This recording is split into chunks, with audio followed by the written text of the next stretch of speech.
Hey guys, welcome back to the Rob Pop YouTube channel, your #1 pit stop for all things Eurovision, and it's time to make my first video today regarding Eurovision 2025. It's time! Yes, it's that time again. Now, cast yourself back to November last year, and the very first video I made ahead of Eurovision 2024 was making a 12-strong wish list for who I wanted to see in Melodifestivalen 2024. I got some of my wishes, Cassiopeia, Dotter, Danny Saucedo, to varying degrees of success. And this year, I'm gonna do the same again. Why? Because I love it. So once again, I've compiled 12 names that I want to see appear in Melodifestivalen 2025.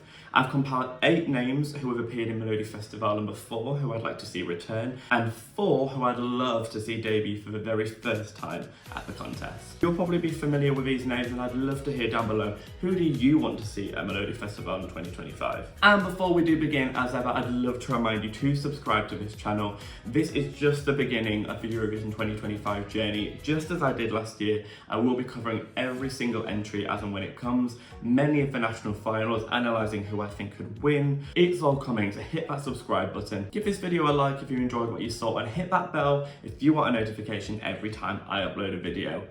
I'll have a cup of tea waiting for you. I'm going to start with the 8 names that I am wanting to see return. These are artists who have been in Melodifestivalen before, and I really want to see them back. And I am starting with the ultimate, the #1 on the wish list, and that is Klara Hammarstrom. Our queen of wearing the ugliest armour on stage but delivering the hardest of bops, Klara Hammarstrom is a Melodifestivalen titan, and I feel like she's at the top of many people's wish lists, not just mine. I feel like there's a real feeling of, could this be the one around Klara Hammarstrom, in the same way that there kind of was around Dotter last year. There's this feeling that she's building up to a possible win at some point. With every single entry, she's got better and better and better, and Run to the Hills is still a staple in my music playlist to this day. And if anything, the success of Queen of Kings, which really sounded a lot like Run to the Hills, proves that Klara Hammarstrom's sound really could be a success at Eurovision. Obviously, we all felt like 2022 could be her time, and then some ex-member of the generation just swung in and won the whole thing on her first go. I think that she and the producers know that if she comes back, we want less Beat of Broken Hearts, and we want more undeniable, ground-shaking pop boppery that creates a motherquake and breaks the Richter scale. That was the gayest sentence you've ever heard on this channel, and that takes some doing. Ass Queen, Skinny Legend, Versace boots the house down. Slay Queen, Hunty Mama, and Oop Daddy work. And even if she doesn't win, we all deserve to have her come back and have another crack at the whip, and I'm rooting for her to take the win this time. Next up, we have probably my favourite male artist to debut on the Melodifestivalen stage this decade, and we're talking about Theoz. I do believe he now goes by just Theo, and he's dropped the Z.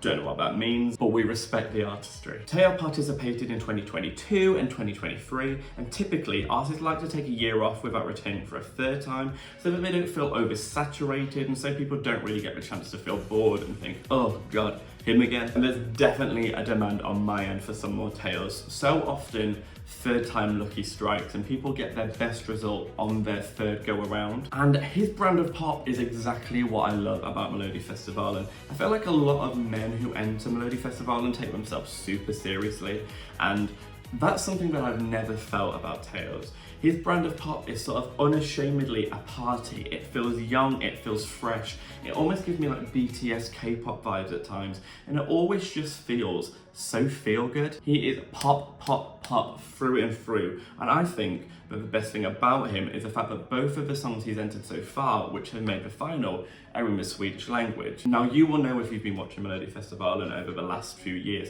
that getting to the final with a Swedish language entry, they are few and far between. There's usually like, what, 1 or 2 in each final? And I think that's a shame, because if you actually look at the Swedish charts, they are dominated by the Swedish language. Most of the songs that do well there are not English language songs. But I feel like if anyone can kind of break that mold and change that, it could be Theoz. I feel like both of his songs have gone down well so far. Melody was like my top 3 of 2023. I feel like he's just getting better and better and more confident with age. So bring us more Swedish language, bring us more pop, bring us Theo, to Melodifestivalen 2025. I demand it. Now we're moving on to some 2024 artists who I want to see return for their second year in a row. And we're going to start with the breakout star of Melodifestivalen 2024 in my eyes, and that's Jacqline. Effortless is one of my favourite pop songs of the year, and I'm not just talking within the Melodifestivalen Eurovision bubble, I just mean of all pop songs released this year.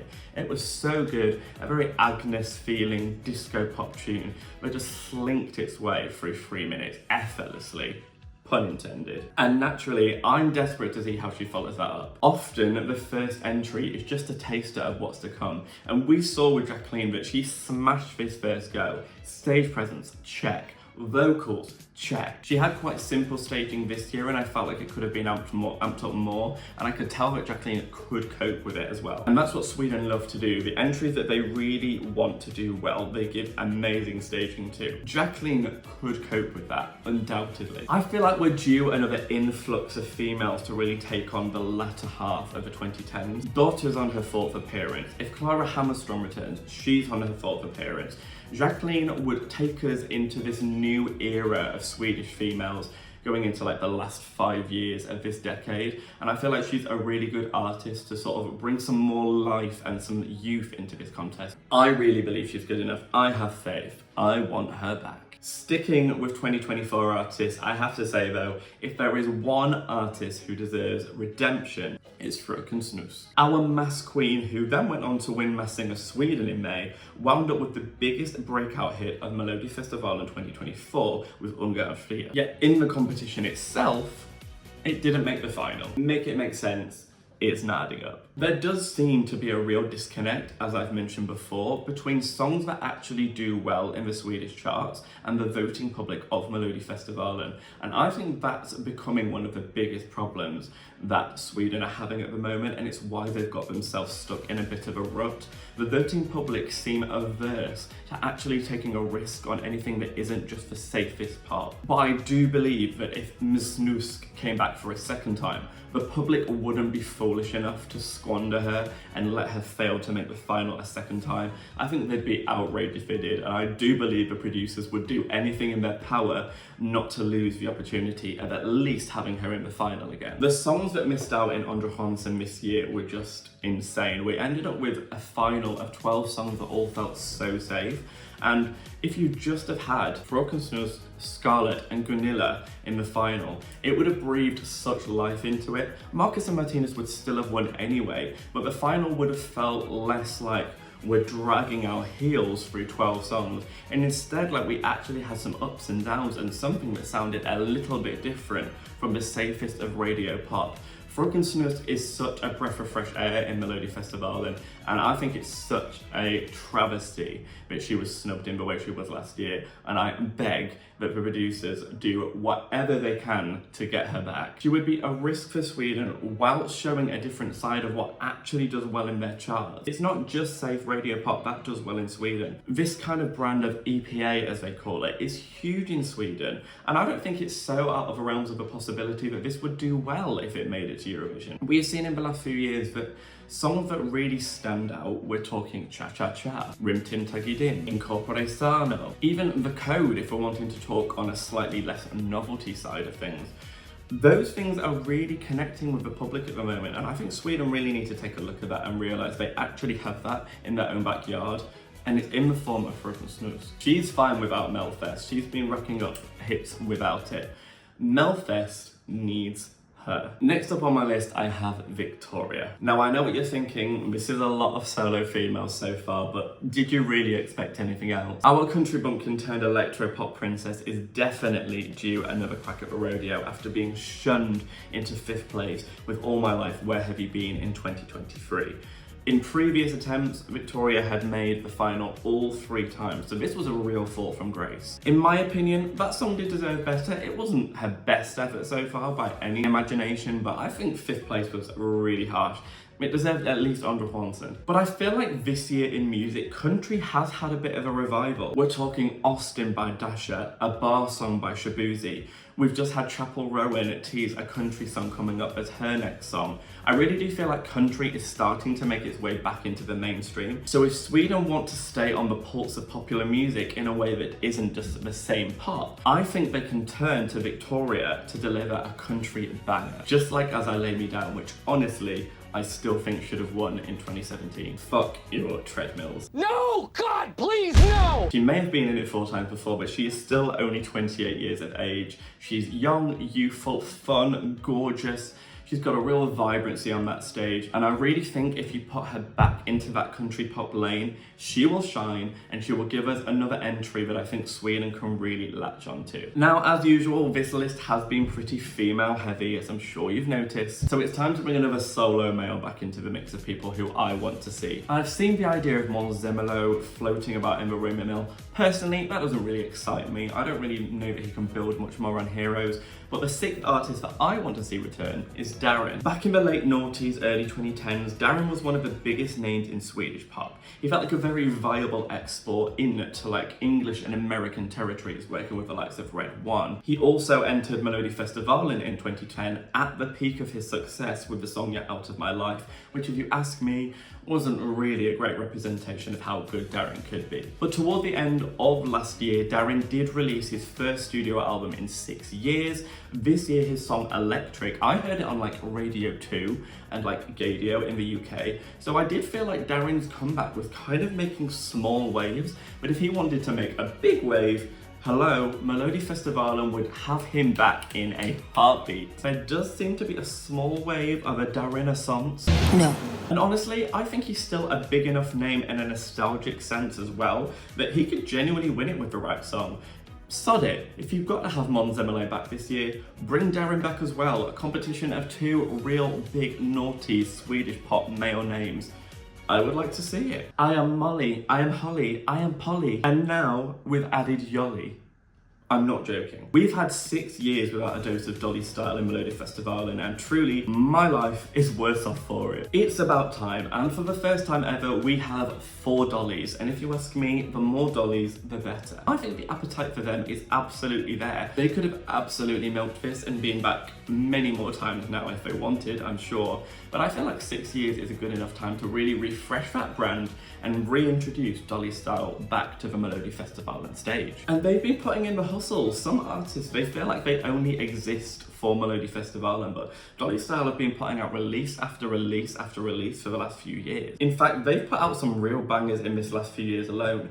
Mi Amor, that was released in like December last year, honestly, I was listening to that song on repeat for months. That song is great. Their song Mermaid was actually a reject from Melfest and Nutzer, who ended up representing Georgia with the song Firefighter. So that song was being thrown about in the Eurovision circle. So clearly, Dolly Style do have connections inside this circuit. And I think it's time that they just take advantage of that and actually come back themselves, rather than gobbling off other people's rejects. I have seen their name floated about once or twice this year, so that makes me think this could be one that I do get my wish for. And I'm praying that that is the case, because my life will be 100 times camper with the return of Dolly Style. And honestly, I can't get enough camp.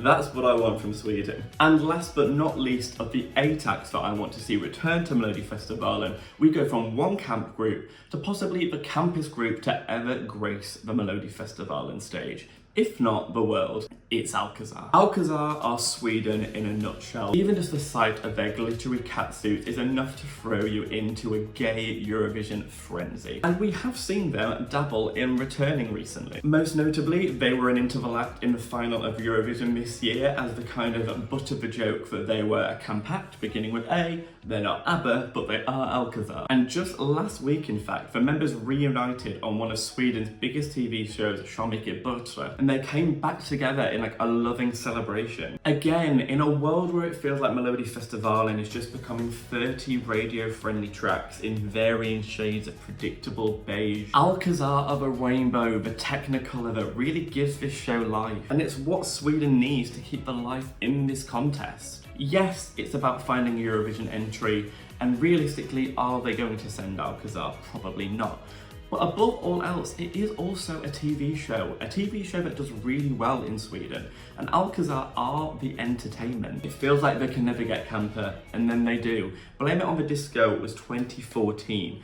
That's 10 years old now. We are long overdue a return, and I know full well that Miss Tess Merkel is ready to jump on that stage as soon as they get that call. I want to party with Alcazar. Okay, now last but not least, we are moving on to 4 acts that I would love to see make their debut at Melodifestivalen. It's not all about seeing your fave return, it is about bringing fresh blood into the contest as well. And I'm gonna start off with a drag queen. A drag queen! And that person is Vanity Vain. She made her name on Drag Race Sweden and then blew up as one of the breakout stars of Global All-Stars this year. Vanity Vain would be a huge inclusion in this year's Melodifestivalen. And I believe she could do much better than Electra, who really kind of bombed with her entry in this year's Melodifestivalen. It's clear that Sweden are more than happy to have a drag queen there, and it's absolutely in Melodifestivalen's nature to try and keep their finger on the pulse of people that the audience are talking about. And Vanity Vain could not be more in vogue as a performer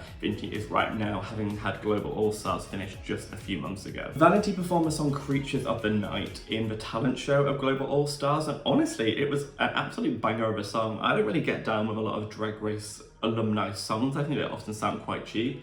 But it sounded well produced. It sounded very slick, very Swedish, the kind of pop that you are used to hearing in Melodifestivalen. So if she could bring another song of that quality, I definitely think she would actually do really well in this contest. She can dance, she can sing, more of the same. I think she's a finalist. And honestly, it'd be great publicity for the contest as well. The Drag Race audience is huge, and I think they would gobble up the opportunity of seeing Vanity Vain potentially be entered to Eurovision. And so would I. I'm here for it. Now, last year I asked for Smith and Fell in my wish list, and unsurprisingly, once again, I didn't get my wish. Deep down, I wanted it to happen every year, and I continue to be disappointed when it doesn't. But the second artist I want for this year's Melodifestivalen, I pulled their female member of Smith and Fell, Maria Jane Smith, to make a solo effort in this contest. Now, I haven't plucked this out of thin air. She has recently embarked on a solo career with her songs Adrian and Dandelion Kid, both of which I've added to my playlist instantly. It's very clear that the melodic perfection of Smith and Fell is very capable in Maria on her own. These guys just get pop. Maria just gets pop in a way that feels fun, but always feels like nostalgic and emotional. A quality that I love in my pop music. I love those kind of songs that almost make you feel like crying and dancing at the same time. I love that, and I feel like Maria Jane Smith absolutely gets that. In addition to this, last year her brother Jay Smith made the final with the song Back to My Roots, which was actually written by Maria amongst others. So we know that she's not one to shy away from Melodifestivalen completely. She's just currently been behind the screen rather than in front of it. But I need that to change. Her and Victor Fell clearly are masters at knowing their way around a melodic, catchy tune. And to be honest, I'm tired of seeing the same 5 or 6 producers and songwriters on every song. Maria does not need those. She is very capable on her own, and I think it would be really fresh and fun to just feel something authentic.